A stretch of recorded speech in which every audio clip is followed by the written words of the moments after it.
Assalamualaikum warahmatullahi wabarakatuh. Perkenalkan, nama saya Pandu Ersha Pratama. Hari ini, pada kesempatan kali ini, kami akan menjelaskan modul 5 dan modul 6. Kami akan mulai dari modul 5, mata kuliah lab audit. Modul 5 yaitu siklus perolehan dan pembayaran beban di muka. Pada halaman selanjutnya akan diberikan bagan untuk menceklis atau mengisi indeks. Informasi tersedia pada buku 1. Untuk informasi ini adalah buku praktik audit buku 2. Jadi untuk segala informasinya ada di buku 1. Untuk bagian sini juga diisi indeksnya sesuai dengan informasi yang ada dan dilengkapi nama kita di bagian pemeriksa. Pada modul ini disampaikan bahwa ada beban yang dibayar di muka, yaitu antara lain ada bangunan, perabot, dan kendaraan bermotor dan persediaan. Nah, perhitungannya adalah hanya per tahun 2018. Misalnya yang pertama, bangunan itu dari tanggal 1 bulan 4 2018 hingga tanggal 31 bulan 3 2019. Maka karena ini periode 2018 hanya terhitung 9 bulan, yaitu semenjak tanggal 1 bulan 4 2018 hingga tanggal 31 bulan 12 tahun 2018, itu 9 bulan. Maka perhitungannya adalah 9 bulan per 12 bulan dikali 15 juta. Dapatlah beban asuransi sebesar 11.250.000. Kemudian untuk perhitungan yang selanjutnya juga sama. Jadi pada periode ini yang dihitung hanyalah hingga tahun 2018. Yang 2018 ini tidak dicatat atau tidak dihitung hari ini. Jadi hanya sampai periode atau tanggal 31 Desember 2018. Jadi sejak dimulai ini hingga tanggal 31 bulan 12, maka dapat berapa bulan. Kemudian 12 bulan sebagai pembagi dan dikali dengan premi yang dibayar. Kemudian hasilnya ditaruh di beban asuransi.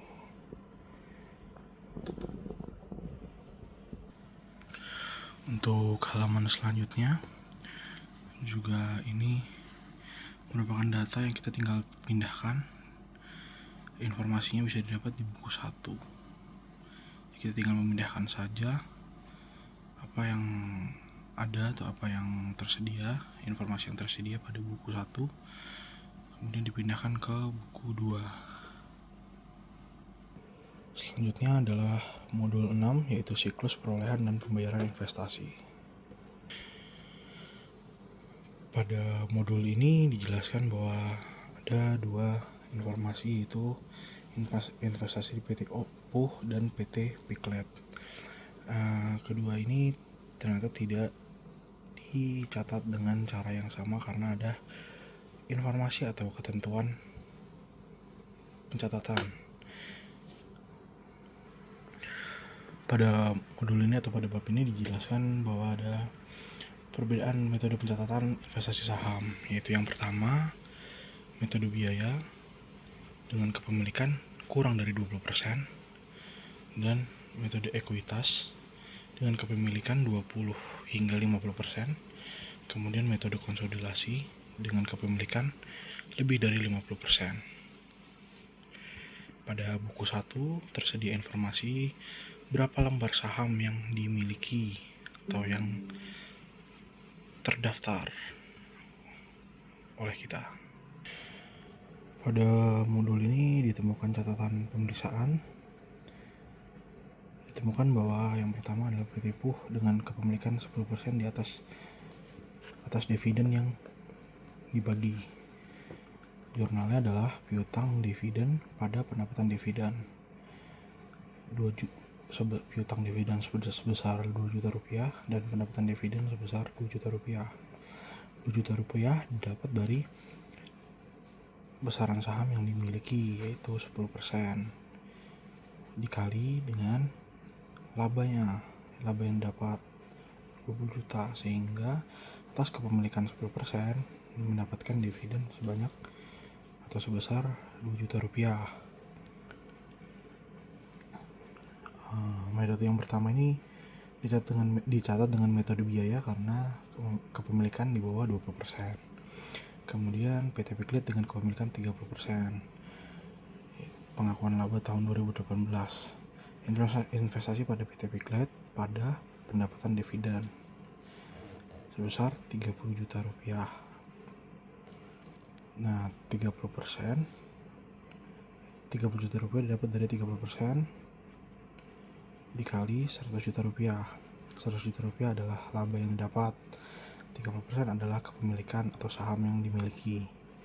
Kemudian selanjutnya dicatat dividen yang akan dibagikan, yaitu piutang dividen pada investasi pada PT Piklet sebesar Rp4.800.000.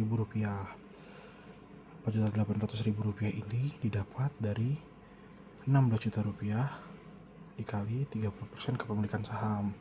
Dengan ini, pencatatan yang kedua ini dicatat dengan metode ekuitas karena kepemilikan sebesar 30%. Kan metode ekuitas adalah kepemilikan dari 20% hingga 50% saham. Berikut adalah saldo per audit. Bisa dilihat informasi yang dapat. Ini investasi pada PT PUH. Kita lihat pada halaman sebelumnya, yaitu tidak ada investasi pada PT PUH atau tidak ada jurnal yang menyatakan investasi pada PT PUH. Kemudian investasi pada PT Piklet ada di pencatatan yang halaman selanjutnya ini, yaitu sebesar 30 juta di debit dan 4.800.000 di kredit. Kemudian didapatlah saldo per audit. Kemudian ini adalah surat yang disampaikan oleh PT PUH bahwa untuk menjawab kita sebagai kantor akuntan yang menyatakan bahwa apakah benar saldo investasi itu sebesar 100 juta. Kemudian dibalas bahwa benar saldo investasi perusahaan kami PT Sugus pada tanggal 31 Desember 2018 sebesar 100 juta.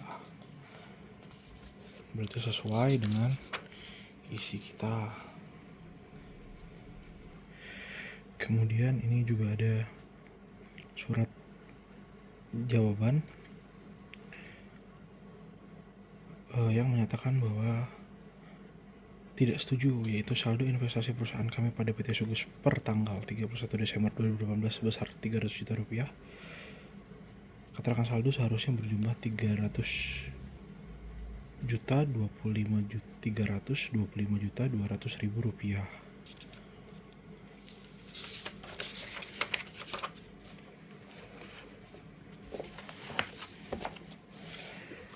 Itu sesuai dengan apa yang sudah kita tulis atau kita berikan informasi di halaman 105.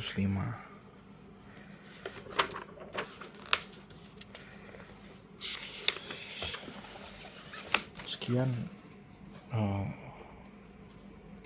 tugas penjelasan atau pemaparan kami tentang modul 5 dan modul 6. Terima kasih. Wassalamualaikum warahmatullahi wabarakatuh.